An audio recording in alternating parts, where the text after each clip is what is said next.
One of the healthiest things I did during the pandemic back in 2020, in case you've forgotten when it was, one of the healthiest things I did during the pandemic, and I stumbled across it by accident, is I started volunteering at a food pantry because it was one of the things that was open. Around here, a lot of things were closed and the food pantries were open, so I'd go volunteer at a food pantry once or twice a week. And I'd give out food to people and put it in their cars. And as they'd pull up alongside and roll down their window a little bit, I'd pray for them through the window. And there were people who became Christians right there in that line waiting to get food because I invited Jesus into their life, and they had never done that before. There was a guy I prayed for who was one of the volunteers who right in front of my eyes was cured of ongoing back pain. Like he was as stunned as I was.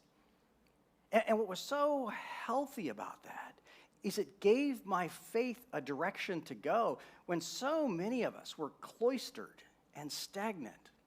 Part of the reason we have a pantry here at this church where we give out groceries twice a month to several hundred people is because one of the guys that I met in that process said, hey, let me start dropping food off at your church. And that's how our pantry got started. The call that Jesus has on our life is not to burden us, it's to set us free. Because faith works best when it's in motion. And he doesn't want us stagnant.